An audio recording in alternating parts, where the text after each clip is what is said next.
ট্যুরিজমের সঙ্গে বেসামরিক বিমান পরিবহন ও পর্যটন মন্ত্রণালয়ের উপদেষ্টা এএফ হাসান আরিফ বলেছেন, দেশের প্রায় ১৫০০টি পর্যটন স্পটের উন্নয়নে কাজ করা হবে। পাশাপাশি পারস্পরিক আলোচনার মাধ্যমে কক্সবাজারকেও একটি স্বপ্নের পরিচ্ছন্ন নগরী হিসেবে গড়ে তোলা সম্ভব। পর্যটন উপদেষ্টা শুক্রবার বিকেলে কক্সবাজারে অনুষ্ঠিত সমুদ্র সৈকত ও শহর পরিচ্ছন্ন রাখা, ডেঙ্গু প্রতিরোধ এবং সিঙ্গেল ইউজ প্লাস্টিকের ব্যবহার প্রতিরোধে জনসচেতনতামূলক বিশেষ ক্যাম্পেইনের সমাপনী অনুষ্ঠানে প্রধান অতিথির বক্তব্যে এই কথা বলেন। এই ধরনের এই আলাপ আলোচনা চলতে থাকবে।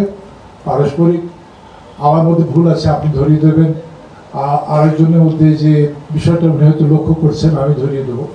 এই পারস্পরিক আলোচনার মধ্যে মত বিনিময়ের মধ্যে ইনশাআল্লাহ যে কক্সবাজারের স্বপ্ন আমরা সকলে মিলে এখানে দেখছি, সেই কক্সবাজারে ইনশাআল্লাহ আমরা গড়ে তুলতে পারব।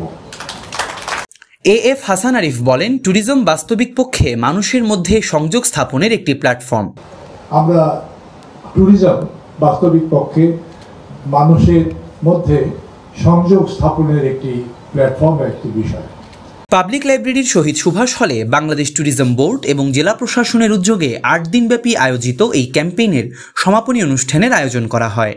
জেলা প্রশাসক মোহাম্মদ সালাউদ্দিনের সভাপতিত্বে এই অনুষ্ঠানে আরও বক্তব্য রাখেন বেসামরিক বিমান পরিবহন ও পর্যটন মন্ত্রণালয়ের সচিব মিস নাসরিন জাহান, বাংলাদেশ ট্যুরিজম বোর্ডের প্রধান নির্বাহী কর্মকর্তা আবু তাহের মোহাম্মদ জাবের, পুলিশ সুপার মোহাম্মদ রহমতুল্লাহ, ট্যুরিস্ট পুলিশ সুপার আল আসাদ মোহাম্মদ মাহফুজুল ইসলাম, অতিরিক্ত জেলা প্রশাসক ইয়ামিন হোসেন, প্রেস ক্লাব সভাপতি মাহবুবুর রহমান, গেস্ট হাউস মালিক সমিতির সভাপতি আবুল কাশেম শিকদার, ছাত্র সমন্বয়ক শাহিদুল ওয়াহিদ শাহেদ, রবিউল হোসেন সহ আরও অনেকে।